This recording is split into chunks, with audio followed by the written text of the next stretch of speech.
and welcome to March. I am not sure where the last 2 months vanished to, but they did exactly that. Kind of scarily, actually. However, I know you're not here to listen to me wax lyrical about the waxing and waning of many moons. Back in January, I was really lucky to have the opportunity to speak with a few authors, and one of them has a book coming out this week. Venetia Constantine has an incredible story to tell, not just her Chronicles of Arcalia, but the origins of her first novel, The Last Starborn Seer, which is released this Thursday, the 5th of March. A fantasy novel about acceptance, understanding, friendship, and loss. It is an intriguing tale, the first in a series, and the special edition at Waterstones sold out so quickly you could have blinked and missed it, though they did release a second lot, so if you didn't get one in the first one, you may have been able to get in the second. I'm Ray, an unapologetic bookworm, introvert, self-confessed hermit, and long-time depression sufferer. This is my quiet space to share my thoughts as I make my way through an ever-growing to-be-read pile, and I actually have a pile of subscription boxes that I need to actually open. Join me as I explore stories one book at a time with 100% honest and completely spoiler-free reviews. Welcome.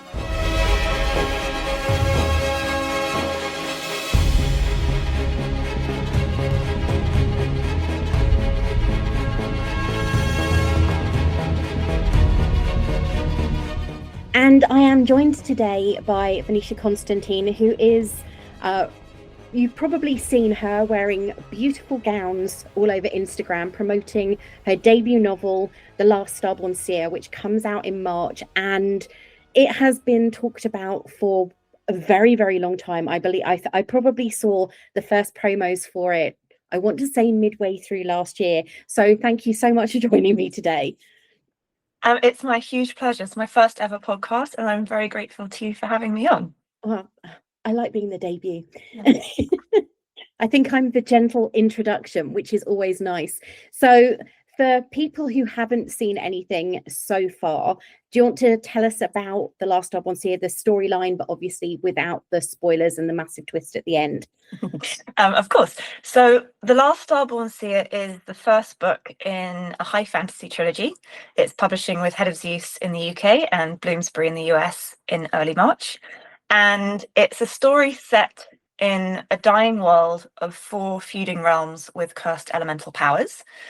And my heroine is Leilani Solarian. She is a princess and heir to the throne, but she's also the last heir to a volatile starborn magic, which means she has visions of the future, but she is also, her mind is being destroyed by that same magic. So she is shunned by her family and by the court. And we follow her in this book as she embarks on a perilous quest to try and save her dying realm and earn the redemption she's always craved. But in order to do that, she has to form an alliance with mortal enemies and navigate a very hostile terrain full of rebels opposed to that coalition, and navigate her own growing feelings for a rival envoy under her fiance's watchful gaze. And most importantly, she has to embrace the magic which has the potential to destroy her, because she's her realm's last hope, but also its greatest liability. So that's a little bit about the story. So you mentioned obviously there is a choice that she has to make that she's not really entitled to make when it comes to her interest in Blaze, who is her mortal enemy. But I don't think she sees anybody as a mortal enemy. I think she is one of the things that came across for me with her was how she wanted to bring everybody together, because they all had the same fight, the same battle to win.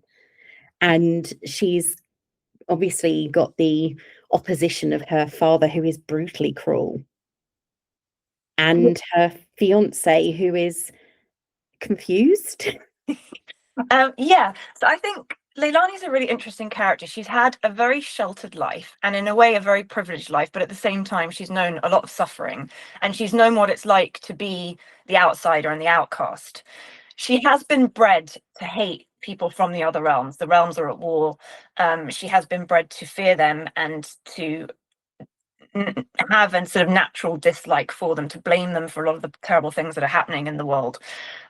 But at the same time, she, I think, quite quickly grasps that there is a bigger picture, and that in order for them to be able to have a chance of saving this world, they need to work together. And I think when she then meets people from the other realms, and when they become individuals to her, she is, it is a process. There is a journey there, but she does sort of understand that actually when you start to talk to people and actually realize that there's more uniting you than there is dividing you. And so that was one of the themes that really interested me in any kind of fantasy book about a found family, where you have people that may not necessarily be natural allies, but they work together. And in this current climate where we have such a polarized world, I just think it's a really important message that you need to challenge your initial prejudices and talk to people that you may not necessarily have huge amounts in common with.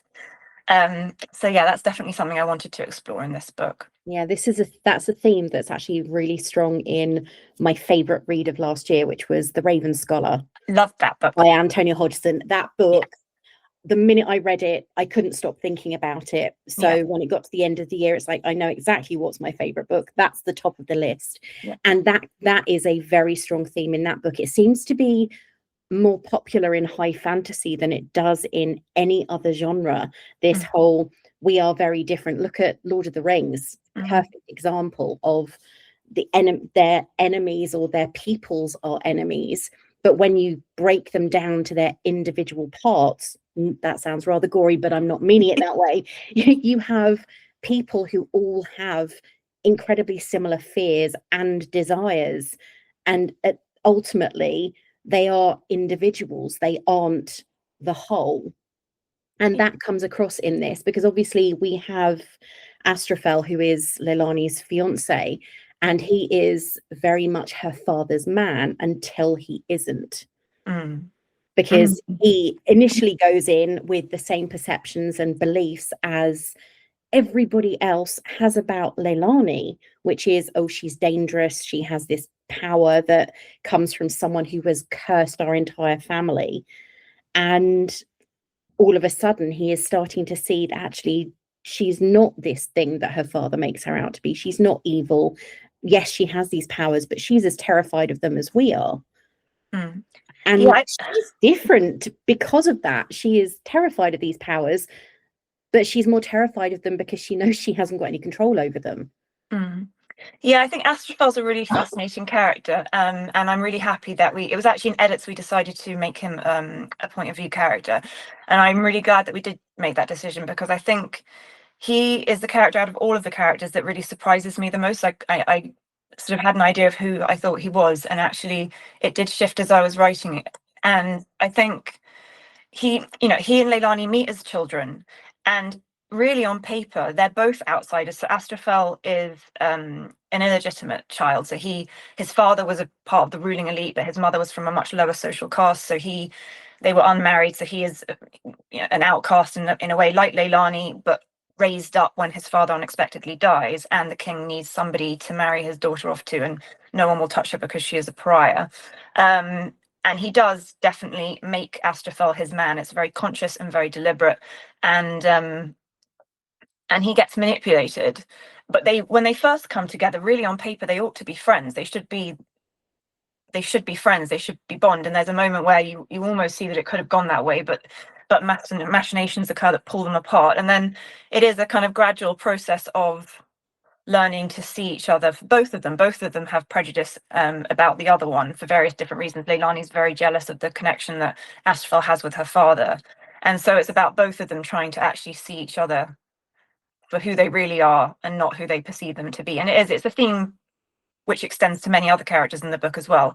And it's just something I find to be really important. I just think we live in an era where people are so quick to kind of judge and cancel people immediately, and that we live in echo chambers where we just hear our own thoughts and opinions repeated back to us, particularly on social media. And it's dangerous. It's dangerous when that happens. Oh, I agree with you 100%. I'm never going to sit here and say, you go onto social media and you will see a multitude of opinions, but the only ones you're going to pay attention to are the ones that echo what you believe yourself. Mm. It's not going to change your perception of something. What's going to change your perception is seeing someone directly in that situation or in your circle, Mm. because we live far more insular lives, I think, than we ever have done. Yeah, I think it's, the algorithms will feed you, and that's what you see with something so awful things like incel culture with very young children, because they will start off watch one and then they just keep getting the same feedback loops. And it's, if you watch something like adolescence, terrifying. I'm a parent, and I think it is a very scary time to have children because they don't have some of the mental awareness of the fact that it's happening. I mean, it's hard enough as an adult, but I think with young minds, very dangerous. So it is definitely a theme, and that's something I definitely wanted to explore in the book. What happens when you're actually confronted with people that you think are your enemies and then realize, actually, hang on, there's a lot more to people than it's pulling that rug away. So yeah. Because even obviously it takes a while for Leilani to realize that Astrophel is anything more than her father's man, Mm. because the barrier he's put up against her, almost, you rejected me, this is on you, your dad's told me I've got to do this, and these are all the things that he's fed me about you, I'm going to keep my distance. And she sees that as a rejection. Mm. So it's almost as though, you reject me, I'm going to reject you 10 times more.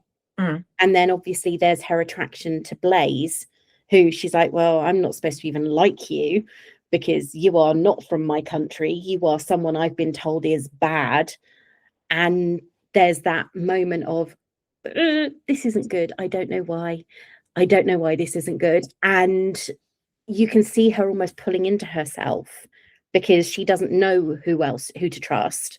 Mm. She's got the person with her is her fiance, who she rejected so publicly and Yeah. humiliated so publicly.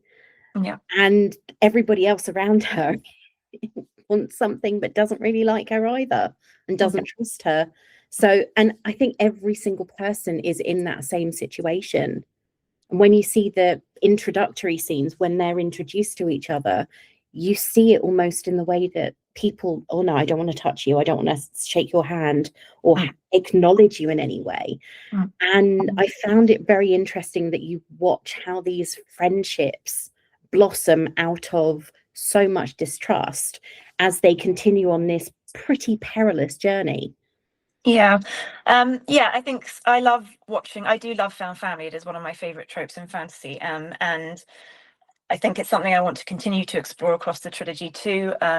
Particularly, I think some of the female dynamics as well. Obviously, the romantic entanglements is one thing, but like I'm quite interested in exploring dynamics between Leilani and another character called Morris, who again is quite a spiky character. She's a lot more self-confident. I think she's always had her father's love, this particular character. She comes from the Southern realm, which is an island realm.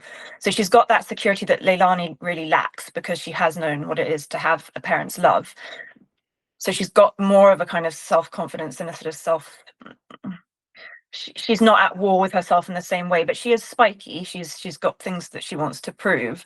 And I think watching their relationship evolve and hopefully continue to evolve in future books is something that I'm also really interested in exploring. I think there's not enough kind of female friendship in fantasy. And so that's something that I'm hoping to also work through in as the series develops too.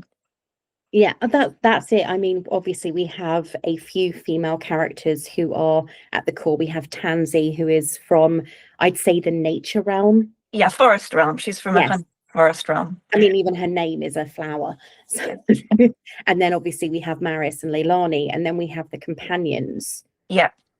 But they are the three core female characters, Yeah. and they each have their own strengths. Yeah. It was really important to me. So I think with Leilani, I was definitely trying to write, actually, she obviously does have huge powers, which she's not in control of. But she is, as a character, she's not an assassin.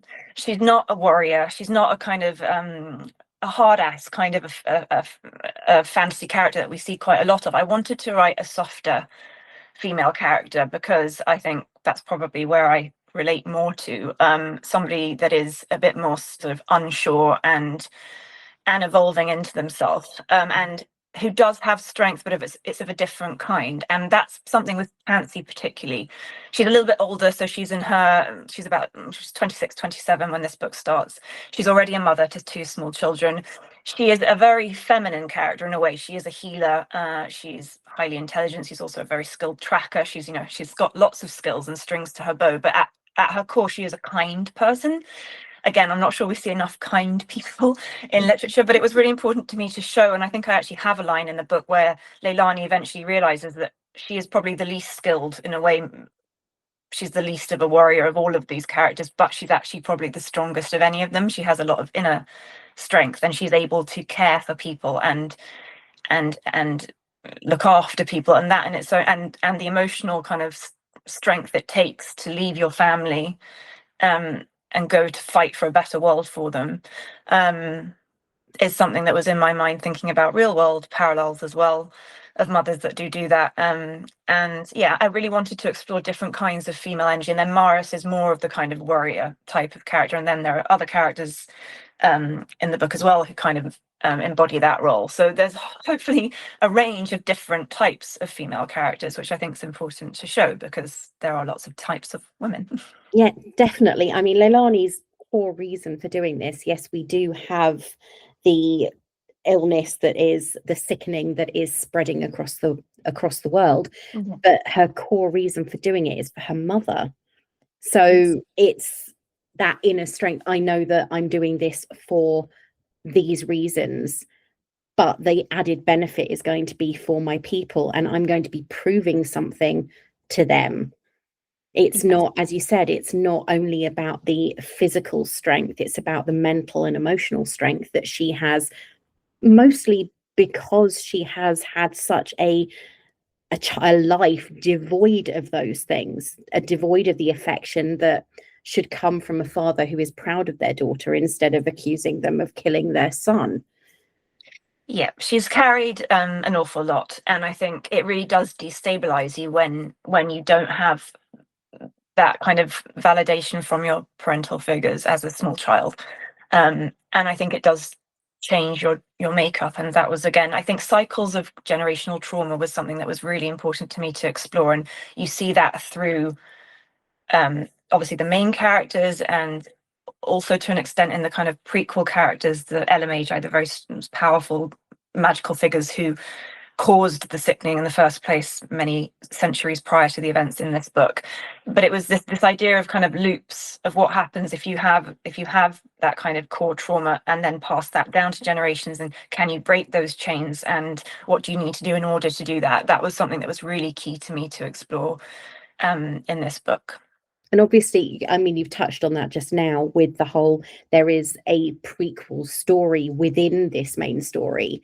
Did you write all of that out before you wrote this book? Have you got an encyclopedia of the history of the world sitting on a shelf somewhere to refer to when you're writing chapters? So interestingly, when I first drafted this book, it was dual timeline, but as I think I mentioned earlier, it was not Astrophel and Leilani. It was, in fact, Leilani in the present day and Arden many centuries prior. And she is the person who caused the sickening. She is one of four very powerful members of the race called the Branded, who have these magical elemental powers. And it was told from their two perspectives, and it was very much almost, I've always been fascinated by doppelgangers. Like, I love Victorian fiction. I've always been fascinated by doppelgangers, the idea of a shadow self, Jungian archetypes of what that can look like, ego and id, that type of thing. And so it was from their two perspectives, and I actually loved the way that worked. I really love the prequel timeline. What it did do, though, was made for a very long, very, very complicated book. And so I made the decision when I queried it to remove that prequel timeline. And now the mystery of the sickening and that prequel timeline is a mystery that readers will slightly uncover across the whole trilogy. It is my hope and my secret wish that one day I might be able to write that prequel timeline and take it and maybe have a prequel book, because I just really love that story. But that will come down to whether or not readers, take to this one. We'll see. But it does exist, and I do know. Yeah, Rebecca Ross with Divine Rivals and is it Wild Reverence? Yes, which I just actually got my Fairy Loot version of yesterday. I'm very excited to read that one. So it's kind of that idea with obviously the story of all of these events and being the underlying mystery in the trilogy, and then, well, in that case in the duology, with the revelation of the actual causes coming out in the prequel, which is a sequel, which isn't. Yeah, it's like that. So where did you get your idea? I mean, we've talked about the echo chamber that is social media and current events, but where did you get the idea from this? I'm guessing it was stewing for a very long time, given how in depth all of the history of the world was. Yes, so the world of Arcalia, this dying world, has been with me for as long as I can. I don't remember a time when it didn't exist for me. Always has been. I used to tell my mother stories about it when I would walk to school. I have actually one of my notebooks from when I was about 6 or 7 still, the earliest one I've got, with little notes and things. And obviously the story has changed hugely, but it's just something that's always been there for me. And I think it definitely grew out of my love of classic fantasy. I grew up on a diet of C.S. Lewis, J.R. Tolkien, and significantly The Last Unicorn by Peter S. Beagle, both the book and the animated film. It just has always haunted me. And I think what I loved about those books even then was that they have this escapist, whimsical wonder, but they also deal with these really core stories of what it means to be human, and that light and dark contrast was something that even as a small child appealed to me. So I think that probably fed into my creation of this world. But then that was also joined by, I was a child of the 80s, so the destruction of the Amazon rainforest and holes in the ozone layer were like huge cultural touchstones growing up, and I became really obsessed with the rainforest. I've always loved trees, so I became obsessed with the rainforest. I used to raise money to save acres of it. I actually wrote my first little play when I was really young. It was a spoof of Sleeping Beauty called Sleeping Ugly. It was terrible, but I put on a play at school, raised money, somehow convinced the government to match my donations, and I got a green blue Peter badge. So I was obsessed with that, and I think those two things came together to create this dying world. And I just remember really vividly sitting on my floor at home, looking out of a window and having this image of this young woman looking out of a window, but looking back at me. And she had this mountain behind her and it was glowing, and it was beautiful, and she was beautiful, but she looked really sad.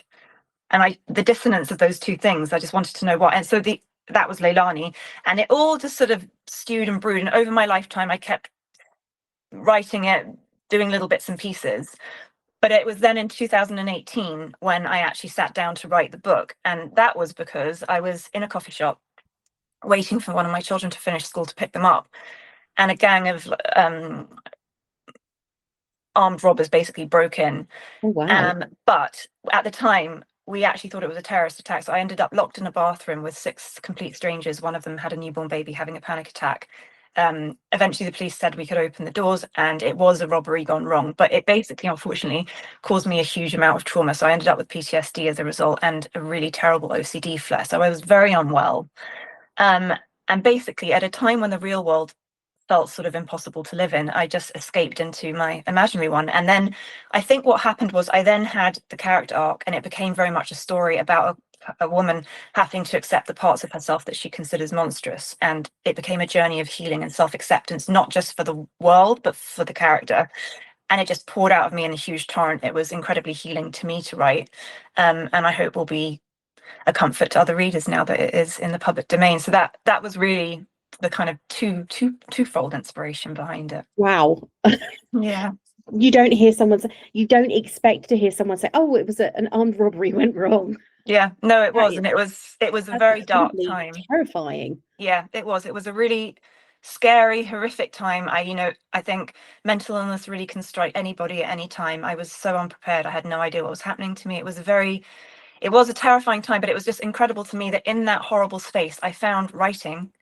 And I mean, if we look where we are today, it's been this incredible journey that has really been a real journey of hope for me. And books, I think Leilani actually says in the book, books have saved me before, stars willing they'll save me again. And really, in that sense, my journey and her journey are very much the same. Like, this book saved me completely, and it's just so amazing to see where we've come with it now. It's amazing. Yeah, because obviously with Leilani, certain books are forbidden. and either locked away or destroyed.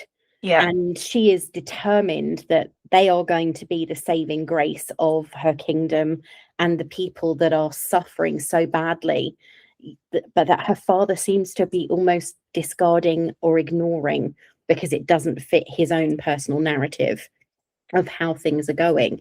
And I think that's one of the messages that came through very, very clearly, is that there is this person in power, but there are always going to be people looking to topple you.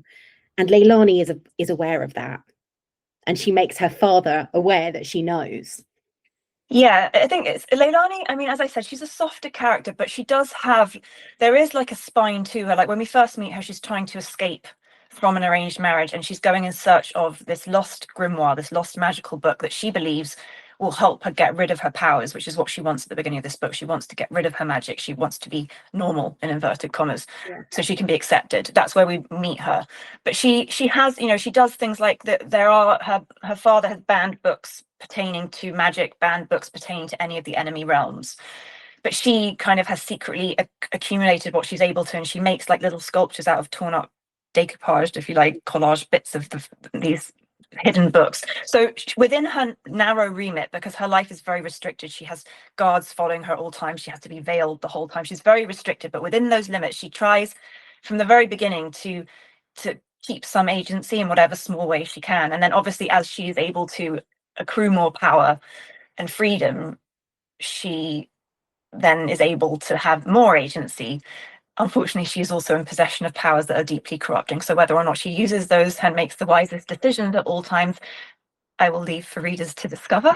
But she definitely is aware that power is a something that can be ripped away from you, that there's always people. And I mean, I think her father instills that in her. And actually, so her father is a really fascinating character. He is horrible.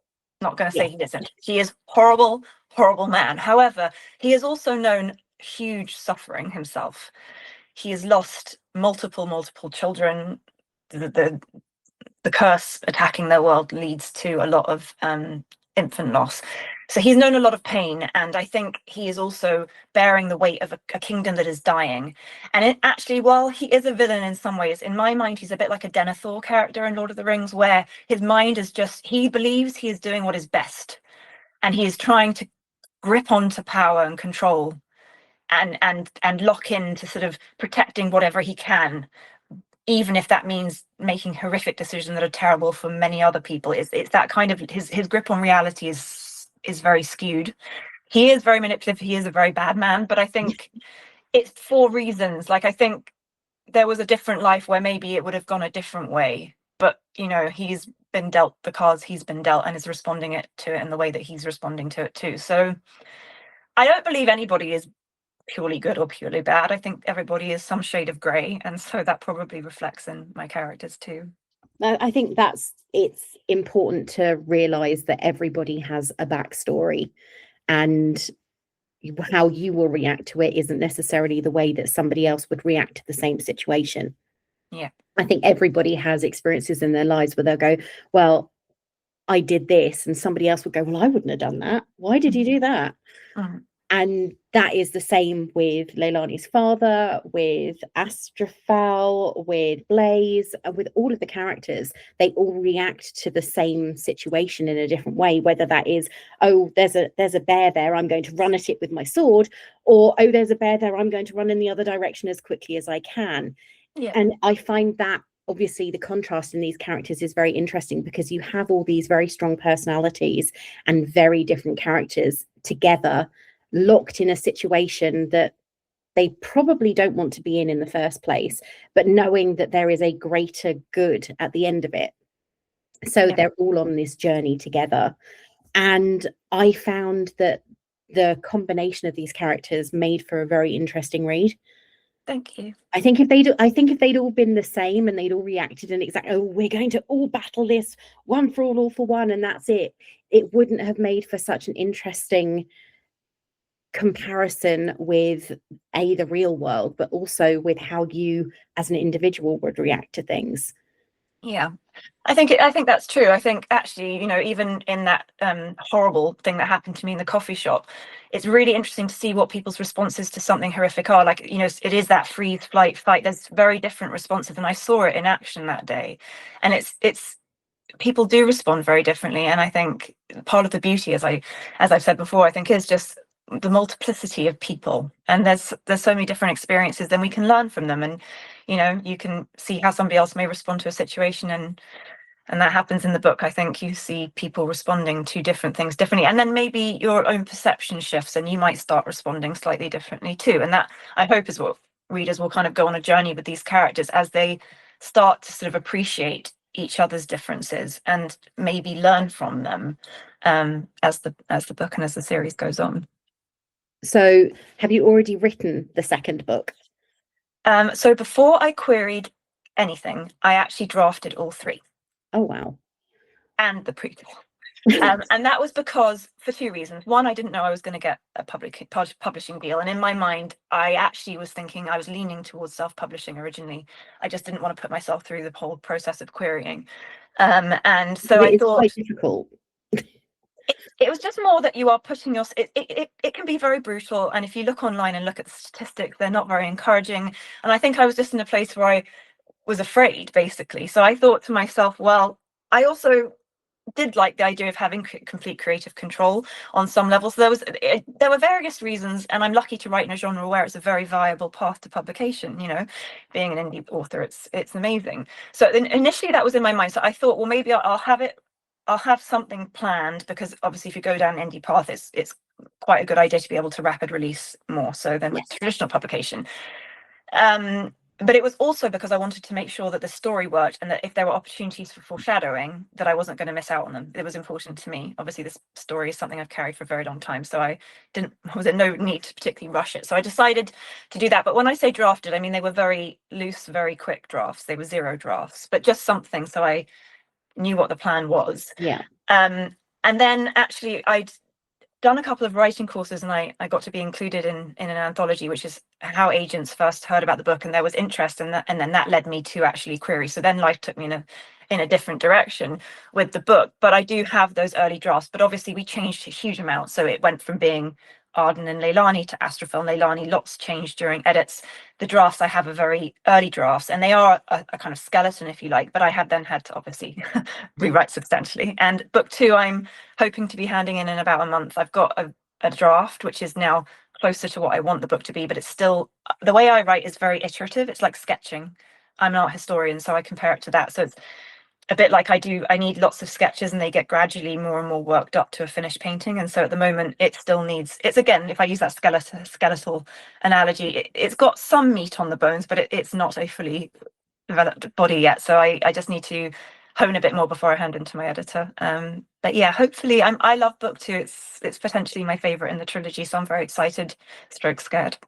Book two is always, I always find book two is a very interesting one when it comes to a trilogy, because Yeah. it can be like the Two Towers, that is full of all the action and the story development, and a lot happens in a very short period of time. Or it can be right, I'm not sure where I'm going, this is a bridge to the next book. I'm really hoping for the former. I love both of them. I think that sometimes there is a place for the bridge to the next book. It fills in the bits that you didn't really have a chance to put in the first book, and you don't want to put in the third book, because it fills out the characters. Yeah, I mean, I think there's going to be an element of that. I think there's a huge amount of character development. We also get some new characters in the second book, including new POV characters. Very exciting. Oh, wow. But it's just, I think in book 2 for me, everything just expands. So we get to visit different parts of the world. We get to meet lots of new people and characters. We get a lot more character development. Can't spoil it, but when we No. end book 1, things are in an interesting situation. It's going to have knock-on effects for book 2. I imagine so, because the ending of book 1 is surprising, and that's all I'm going to say. Yeah, I've had a lot of people messaging me. I think I've had to, a lot of people are not talking to me anymore. Oh, great. Yeah, no, I think they are, but they're just like, what have you done? Yeah, Yep, I can't really say too much about it, but yeah, book one ends in a really interesting place, and I'm very excited to see how readers are going to respond to what happens in book two. So, given all of that, would you say that overall you are a planner or a pantser when it comes to your writing? I am a plantster, so I'm somewhere in between. I used to think so. I write outlines I write outlines, and I tend to sort of literally write myself like paragraphs of what's going to happen in each chapter, so it can be quite detailed. But the problem is that when I write, it does it. I, a lot of the writing happens in the drafting process. However much I plot, it can't be plotted. Like, I'm not somebody that can meticulously plot. When I write characters, like I say, Astrophel, he just does whatever he doesn't do what I tell him to do half the time at all. He has his own voice and he He won't does. listen. He just leads things, and that happens a lot to me. Like, I think on paper it works, and then as I'm writing, it just doesn't. And so I always give myself that flexibility. So I definitely have a plan. Like obviously I have a plan. I've drafted all the books. I have a plan. But when I say that, though, things can dramatically change. So however much I plot, it doesn't really work for me. I think it'd be much better if I could be more efficient in the way that I draft as well. Like, I would like to be able to do fewer drafts, but unfortunately, for the time being, this is the way that I work: multiple drafts, and things change all the time. And then you have your editor's opinion weighing in as well. So, yeah, no, it's somewhere in the middle for sure. I don't think there are many people that would say I am a complete pantser, or they would say that I plan everything to the nth degree. I used to be a planner to the point where I outlined the entire thing and then started filling bits in, and then you get to the point where you sit there thinking, I've actually now written all of this and it's rubbish. Mm, And now I've got to go back to the drawing board mm. because the plan had reached such a detailed point. And I think that is the danger with being a very, very chronic planner. But I like the idea of, oh, I've got this plan, it's a paragraph, and then you build on that. I think Yeah. that's probably an easier way to do it, and Yeah. a destructive way of doing it too. And I also really embrace the messy first draft. I call them heart drafts, not vomit drafts, because then I'm being compassionate to my. But it really is like I am vomiting words out. Like, it's very messy, but it's a really necessary part of the process for me, because it's telling myself the story. And until I've told it to myself, I can't go back and think, does this work, and sit back and then put the editing brain on, which is a very different brain to a drafting brain, Mm. completely different persona, in fact. And I think I think that for me is, I have a lot of friends who are really strong into plotting, but then they get very obsessional about their first drafts, and it can work for people. Some people need to write a good, in inverted commas, a clean first draft, and that is what works for them. But it can also put a lot of pressure, and it can actually just stop you finishing, which I think is the key thing with any writer. You just need to finish the story, however that works for you, whether that's doing a very clean first draft, or, like me, a really, really messy one. And there'll be a huge range of different approaches. But yeah, I think it can kill and just put a lot of pressure if you need it to be right from the beginning, because I think it's rare that it's ever right from the beginning. Yeah, perfection on the first draft is a tough one, I think. Yeah, it can be really hard. And everyone's idea of perfection is very, very different as well. Yes, that's true. So if you take Leilani out of the equation, who is your favorite character to write? Oh no, it's Sophie's choice. Yes, it is. I think it's a tough question, especially if you love all your characters. I really love all my characters. However, I feel like, okay, whenever Blaze is on the page, I am having the best time ever. He is so much fun to write. I don't know if he's necessarily my favorite character, but I just have so much fun with him, because I just feel, again, he's the character that just, he doesn't do his own thing as much as Astrophel does his own thing, but he just sort of has a lot of energy that doesn't necessarily come from me. I don't know where it comes from. Obviously it must come from me, but I love writing him. Every time I'm writing chapters with him, I'm smiling and it's fun. I really enjoy writing him. I have a very soft spot for Tansy, though, because I do see a lot of myself in her, and I just really love her as a character. So it's a very hard question. And then all the animal companions. Oh no.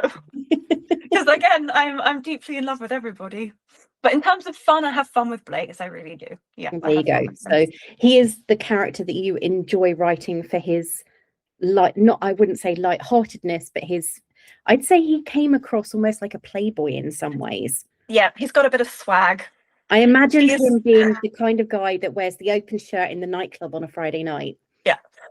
He I don't actually base my characters on real people very often. Like, that's not something I do. Like, I have ideas of who, fan casting them, but that's not something that's really in my mind when I'm not basing them on real people at all. But with Blaze, I really was. And with him, in my mind, I mean, not so much character wise, but just mannerisms and physicality, I definitely see him as like a young Jason Momoa, young. And he has that kind of eyebrow. Baywatch Jason Momoa. No, more like somewhere between that and Khal Drogo. He's got that like 2002 Jason Momoa, I feel like, is where physically he sits. But he's got that kind of he uses humor as a weapon. So again, Blaze is interesting, but he uses humor as a weapon. He's got a lot of swagger. He has a lot of chips on his shoulder, like enough to start a bonfire, this man. But he does have this energy to him that I really enjoy writing. I just find he's annoying in many ways, but I do really enjoy writing him. So he's kind of Jason Momoa. Yeah. I one of the things, I looked at your website and I found the character images. Yeah. They're very ethereal. Yes. And they also remind me of the backs of a set of tarot cards that I had back in the 80s. Love it.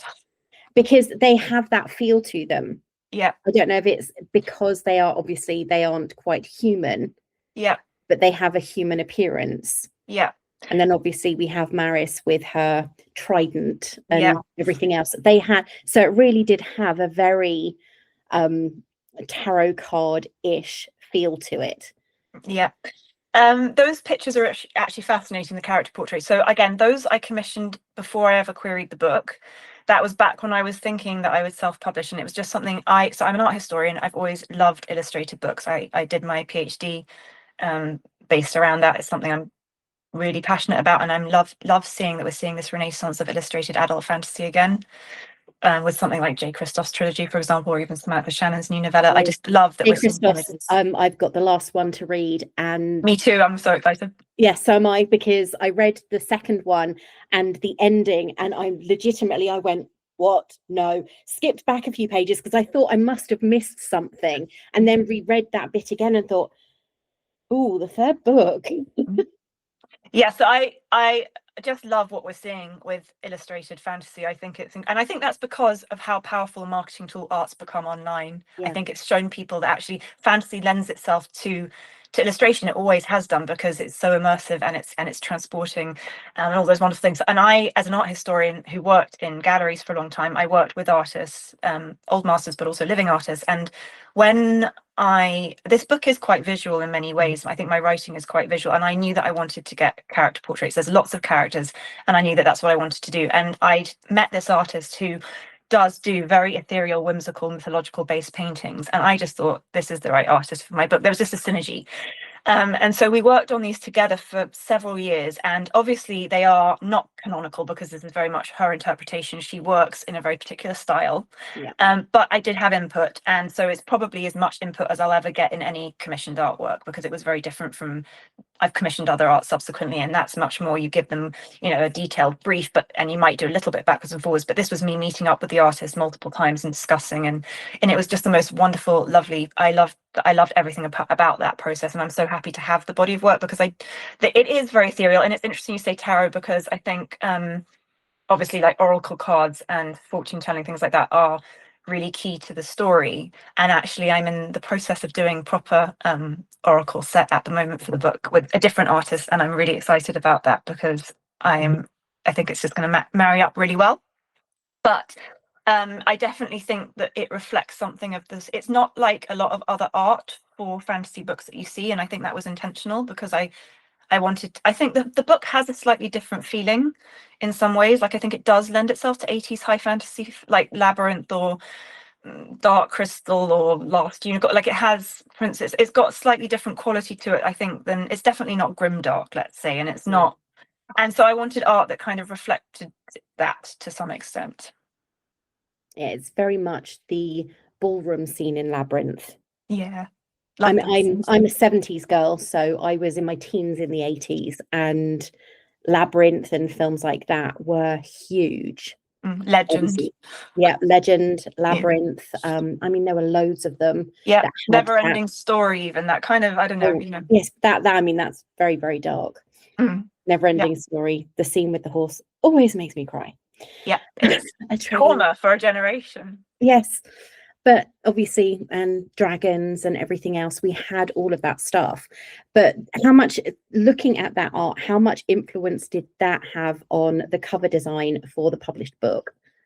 So that's interesting. So when it came to cover design, and obviously this is one of the things with being traditionally published, I had no idea of how much involvement or little involvement I would have with cover design, because it completely ranges from imprint to imprint, and even within an imprint, it can be very different. So I really didn't know what to expect. I was really pleasantly surprised. Head of Use asked me to do a really detailed, like, cover brief document for them.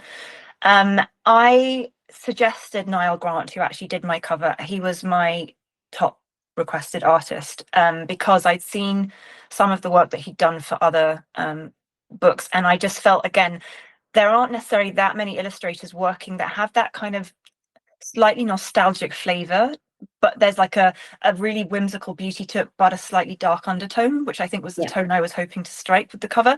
So I suggested him among several other names, and my editor actually had independently been thinking of him as well. So we were clearly, like, lined up really nicely, and then we were just so thrilled when he agreed to do the trilogy. And then obviously the brief I gave, it was very, at that stage we didn't know whether it would be a character on the front or if it was going to be more abstract, and I sort of gave various different suggestions on different pathways they could have chosen. They decided they wanted to go down the character art route, and then obviously we saw initial sketches and then kind of went backwards and forwards a little bit. Obviously I wasn't involved in every decision making thing with the cover, but I did get to have a lot of feedback, and I'm really grateful that I was allowed to be involved in that conversation, because I think cover's really important. I mean, you also do have to take on board that sales and marketing and everything have their own agendas and expertise, so you have to, it's listening to multiple voices, and obviously the publisher has final say, but I did get to have quite a lot of involvement, and I think importantly my editor and I were quite aligned on what the vision of the book was. And I think people have responded to it really well. I've been really pleased that I think most people really love the cover, which has made me really happy. So yeah. That's the thing. I mean, if it fits your vision and somebody comes back and says, ugh, kind of like the whole thing with the original imprint of Quicksilver. Yeah. And then the rebooted covers, and both of them had that huge impact. And I imagine, as the person who designed it, it can be very, oh, ouch. Yeah, I mean, it's scary. It's scary because you never know how anything's going to be received when it goes in the public domain, whether it's a cover or whether it's a book. And that part is always frightening. And I guess you have to trust that you have a whole team of people working who know the market, but there is an element of you never really know until you put it out there. So I was just really happy when we had such a wonderful response to the cover. You don't see very many fantasy novels that have a purplish hue to them. That tends to be more reserved for romance than it does fantasy. It was really important to me actually that we did have purple, because something else I think about this series and the world and everything, it's actually very color coded.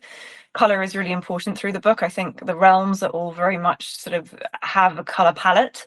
And obviously Leilani has lilac eyes. There's a lot of lilac as a kind of thematic structure through the book. I think it's a color that is associated with kind of emotional intelligence and with the ability to see the future. There's lots of reasons why I wanted lilac to be in there, and I just think, to me, it was always a purple book, and so I was really happy when the publisher said it could be a purple book. It's one of those colors. It's going to stand out on that shelf because of the color choices. I think we're seeing more purple. I think a lot of people like purple. I think we are seeing more purple, but it's definitely not as a popular color as some others.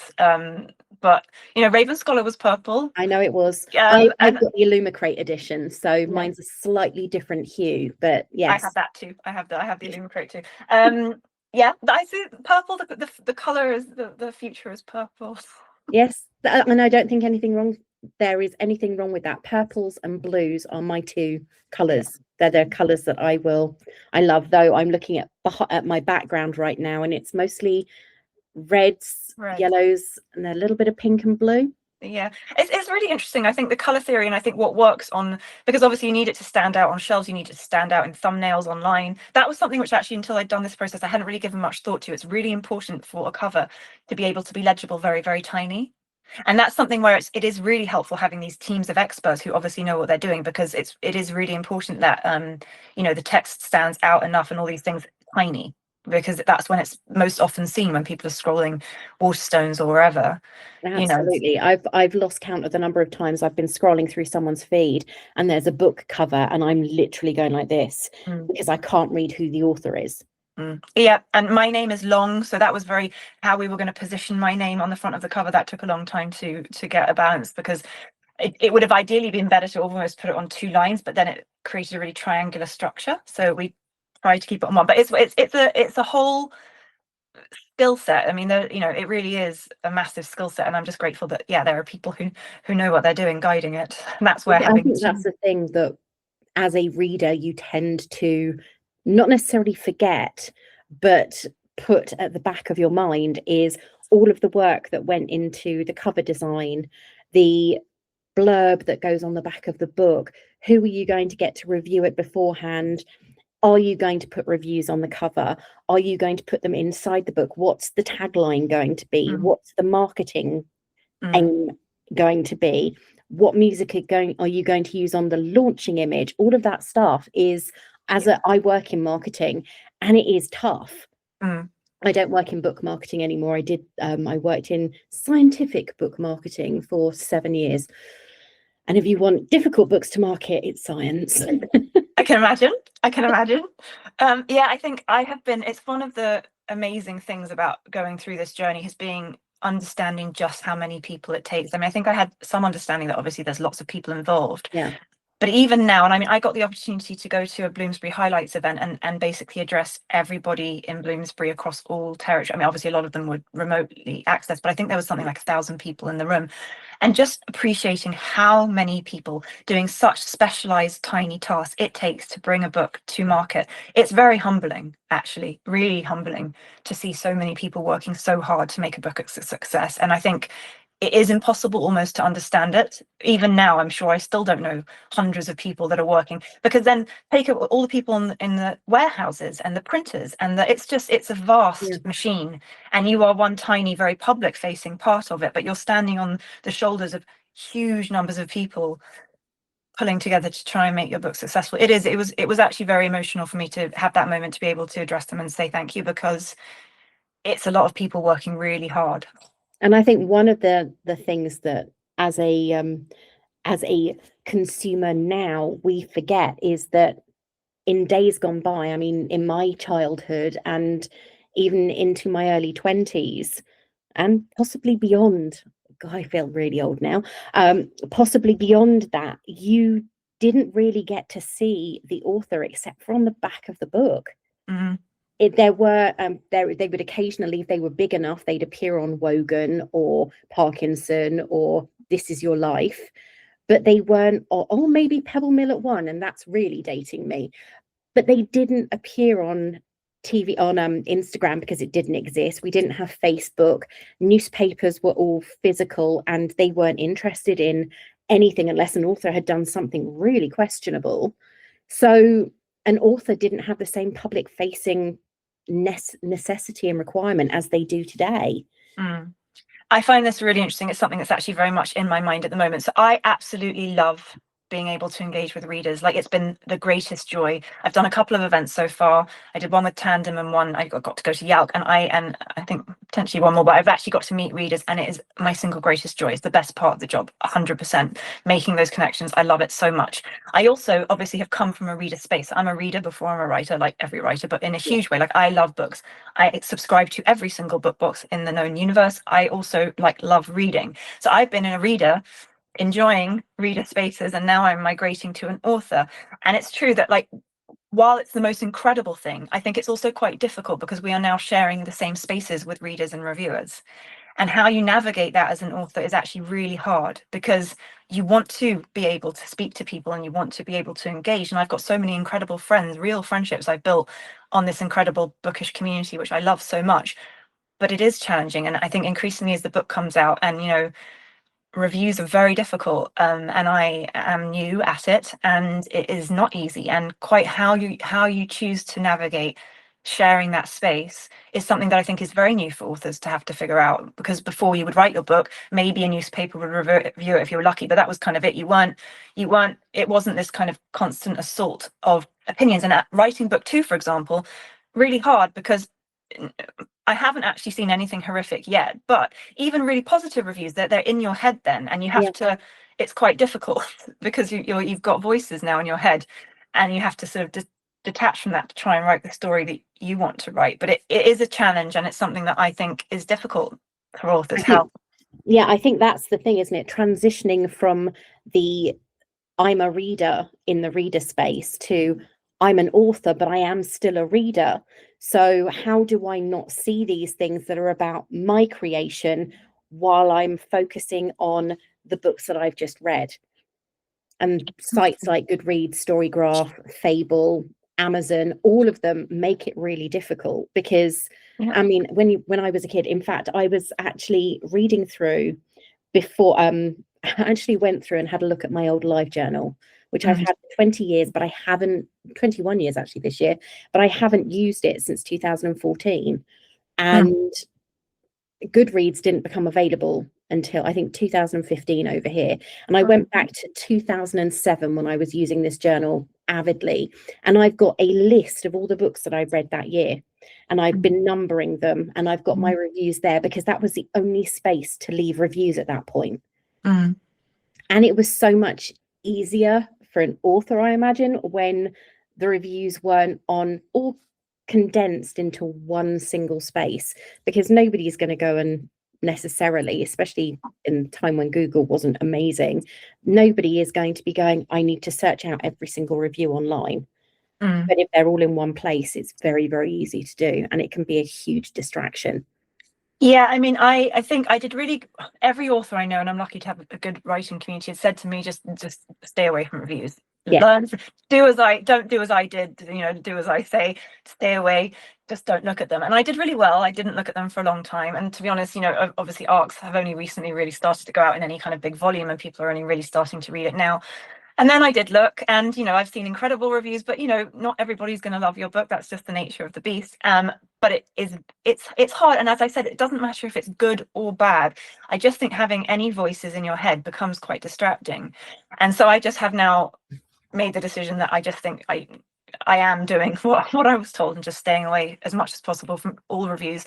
The difficulty, I think, is that online then starts to become quite a dangerous, like a scary place, because you just don't want to accidentally, and I also believe very firmly that readers should have the right to express their opinions freely, and you never want to curtail that as the author. You don't want to sort of accidentally walk into rooms you shouldn't be in. But it is weird knowing that there are conversations happening about you that you're sort of deliberately staying away from, and that just how to navigate it really, and not wanting to make anybody ever feel uncomfortable, but equally not wanting to stumble across stuff that could really upset you or be amazing, but also just there in the back of your head, say someone loves a particular character and you have plans to kill them, and then you think, oh god, it's just things like that where it becomes, even positive reviews can become difficult. So I just think, I don't know what the answer is yet. I'm at the beginning of my journey. So for now, it's definitely just not reading reviews, not seeking out anything about my book, not Googling my book, and trying to stay away as much as possible. And the only thing you need is somebody to send you a message saying,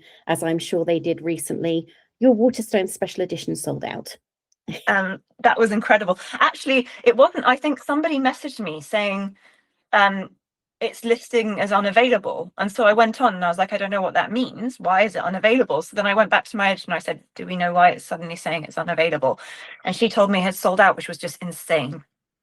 To hear that news over 2 months out from publication is crazy. Like, I'm so grateful to everybody for being so supportive of that edition. It was really important to me to have bookseller support, and I'm just really grateful to have got the Waterstones edition, and then for that to sell out this early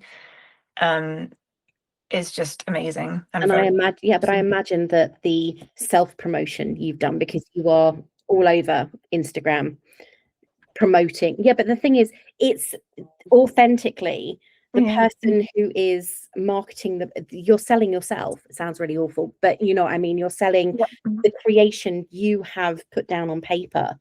So who better to promote the book than the person who wrote it?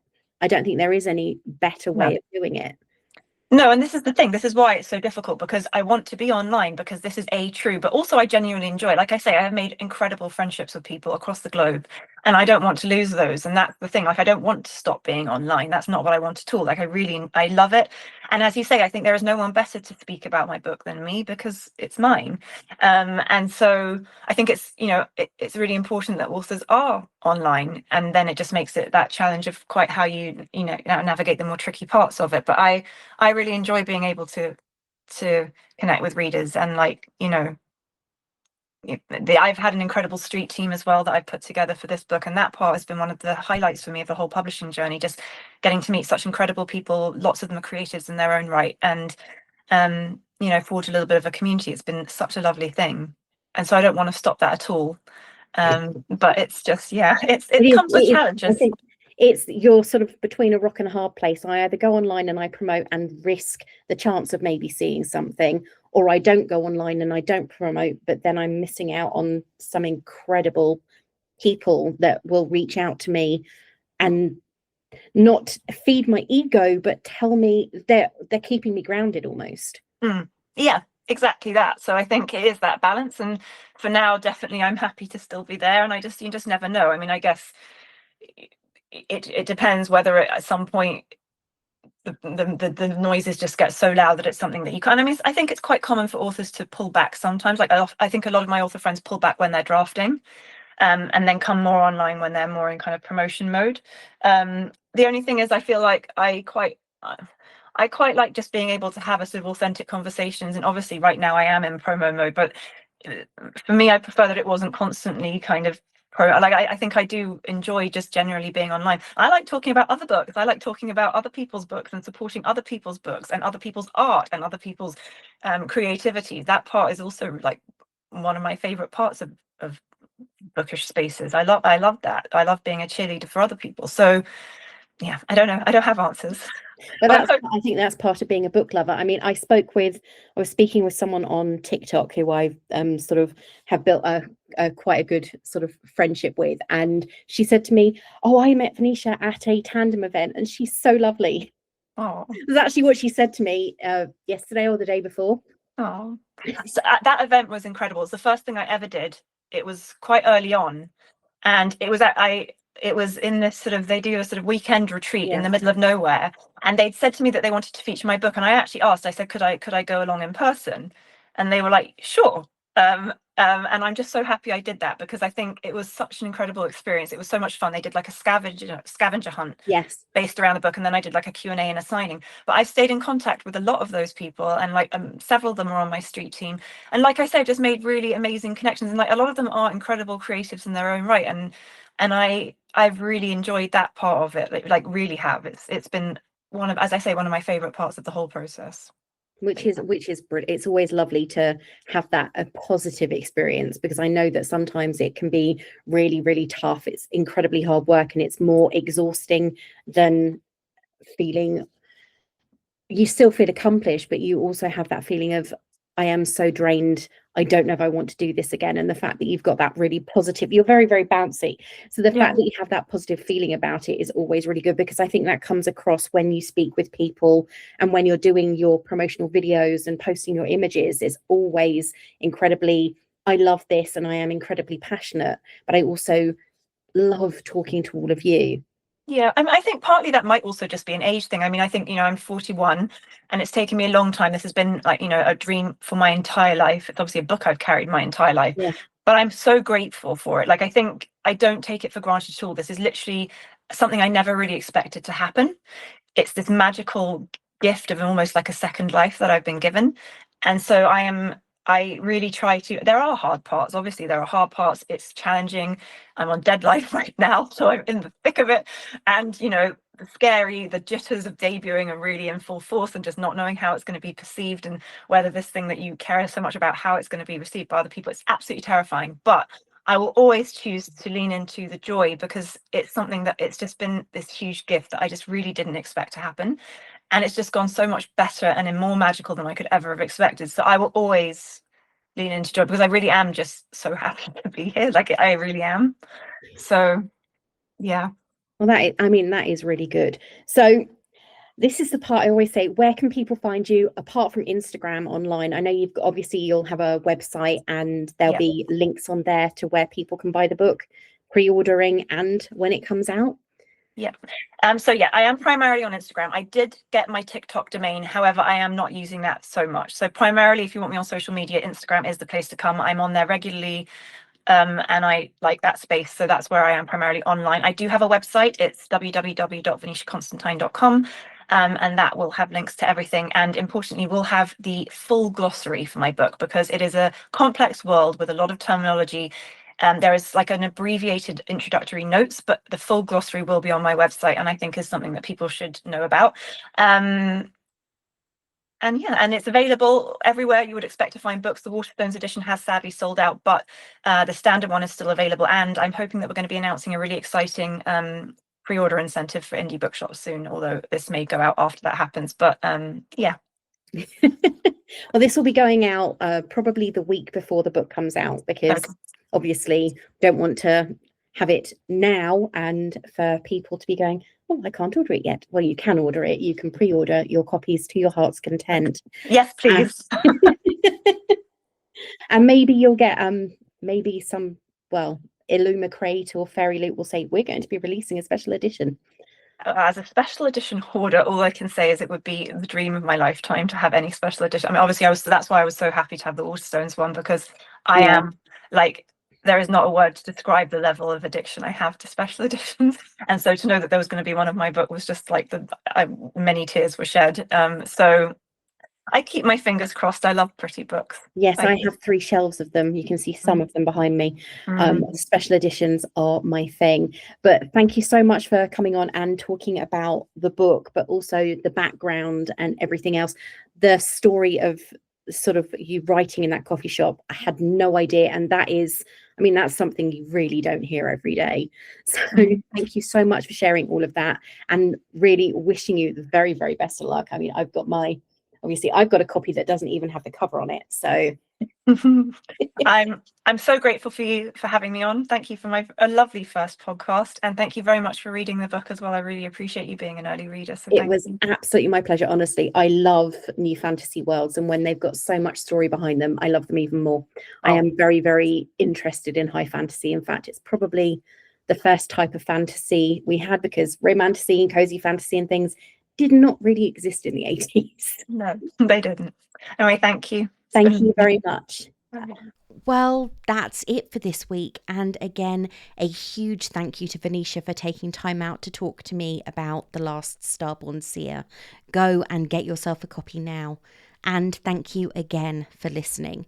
If you're enjoying the show, why not share it with your friends or family and leave a star rating on Apple Podcasts, Spotify, or wherever you happen to listen. It really, honestly does help with the rather unfriendly to indies in algorithms that are out there right now.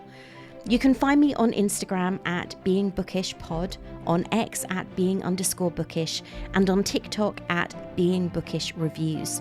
Prefer reading? Then head over to my website beingbookish.co.uk for spoiler-free reviews, my 2026 reading tracker, and all the links to the podcast in one place. Until next time, when I've got my final interview in this mini-series, this is me saying a massive farewell.